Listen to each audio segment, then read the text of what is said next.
Bonjour à tous. Donc aujourd'hui, mardi, on continue en lecture, la lecture du Prince de Motordu.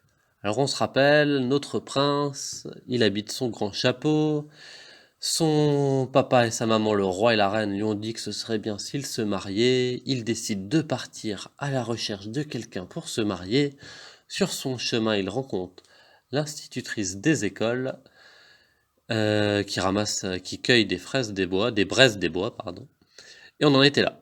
Donc aujourd'hui, ce qu'on va faire, c'est qu'on va commencer par relire les vignettes que vous aviez à lire pour aujourd'hui, et ensuite, on va corriger ensemble les exercices qu'il y avait en dessous. Vignette numéro 1. Fort bien, dit le prince. Et que diriez-vous d'une promenade dans ce petit pois qu'on voit là-bas? Un petit pois, s'étonna la princesse. Mais on ne se promène pas dans un petit pois. C'est un petit bois qu'on voit là-bas. Un petit bois? Pas du tout, répondit le prince. Les petits bois, on les mange. J'en suis d'ailleurs friand, et il m'arrive d'en manger tant que j'en tombe salade.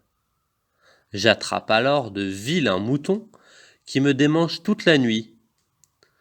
À mon avis, vous souffrez de maux de tête, s'exclama la princesse des écoles, et je vais vous soigner dans mon école publique, gratuite et obligatoire. Vignette 2. Il n'y avait pas beaucoup d'élèves dans l'école de la princesse, et on n'eut aucun mal à trouver une table libre pour le prince de Motordu, le nouveau de la classe. Mais, dès qu'il commença à répondre aux questions qu'on lui posait, le prince déclencha l'hilarité parmi ses nouveaux camarades. Il n'avait jamais entendu quelqu'un parler ainsi. Quant à son cahier, il était, à chaque ligne, plein de taches et de ratures. On eût dit un véritable torchon. Alors, on voyait son cahier. Dans son cahier, il avait écrit, par exemple, pour lundi, le calcul 4 et 4, huîtres, 4 et 5, bœuf, 5 et 6, bronze, 6 et 6, bouse. C'était pas très brillant. Le mardi, que fabrique un frigo? Un frigo fabrique des petits garçons qu'on met dans l'eau pour la rafraîchir. Et le jeudi, en histoire, on avait Napoléon déclara la guerre aux puces.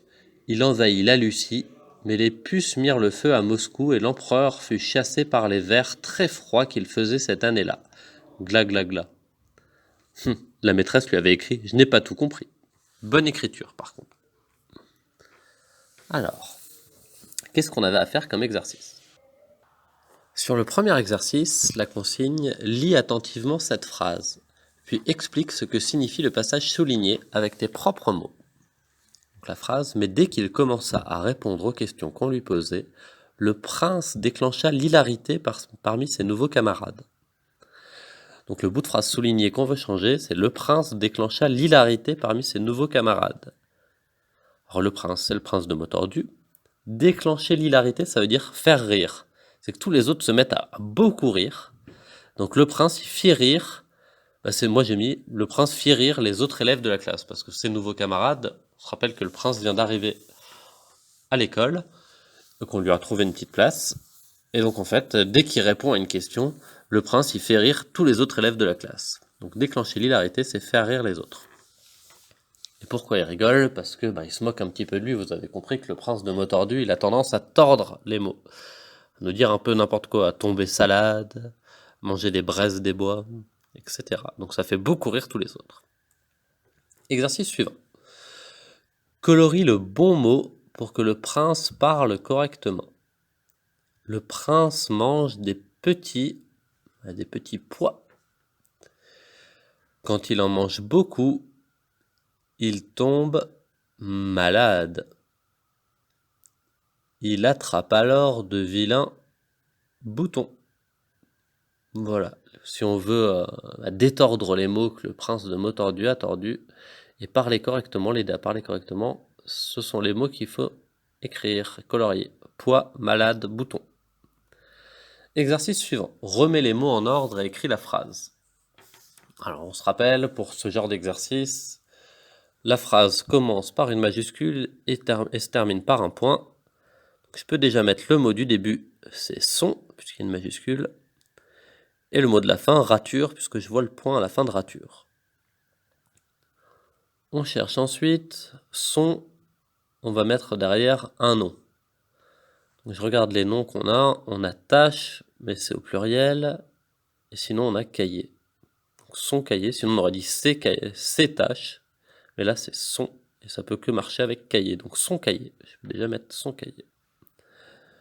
Son cahier, ou alors j'aurais pu mettre un adjectif aussi, ça aurait pu être, s'il y avait eu joli, son joli cahier, ou grand, son grand cahier. Mais là, il n'y a pas d'adjectif dans ce qui nous est proposé.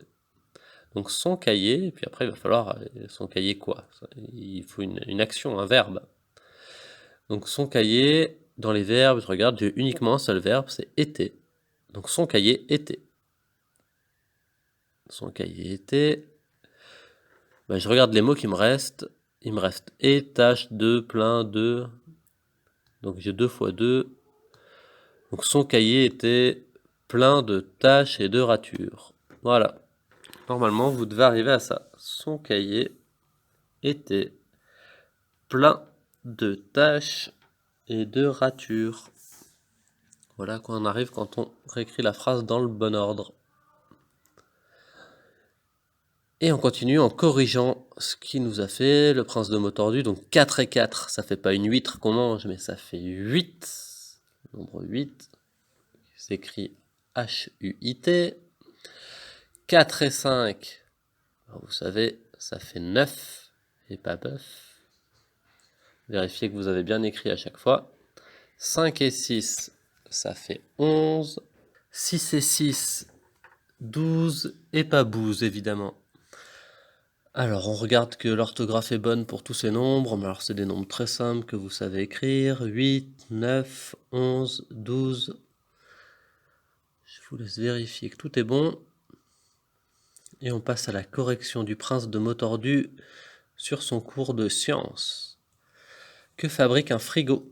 Un frigo fabrique des petits glaçons. Non, c'est pas des garçons, des glaçons évidemment qu'on met dans l'eau pour la rafraîchir. Et on passe maintenant à la partie histoire du jeudi. Alors là, c'était plus compliqué. Napoléon déclara la guerre aux puces. Alors, c'est évidemment pas les puces. Si on changeait quelque chose, il y avait un indice un petit peu plus loin dans le texte, quand on vous disait que mais les puces mirent le feu à Moscou. Moscou, c'est une ville de Russie, et donc les puces, c'était en fait les Russes. Napoléon déclara la guerre aux Russes. Il envahit pas la Lucie, mais la Russie, du coup. Et puis après, on a de nouveau le mot puce, qui était de nouveau pour russe. Donc ces trois-là, on va les mettre en même temps. Donc Napoléon déclara la guerre aux Russes, il envahit la Russie, mais les Russes mirent le feu à Moscou. Je vous laisse regarder et corriger si besoin. Et l'empereur fut chassé, alors pas par les vers, en fait c'était une saison il fait très froid, c'est par l'hiver. Donc par l'hiver très froid qu'il faisait cette année-là. Voilà pour la lecture, pour le prince de mots tordus, en attendant la semaine prochaine de continuer ce texte. Bonne journée.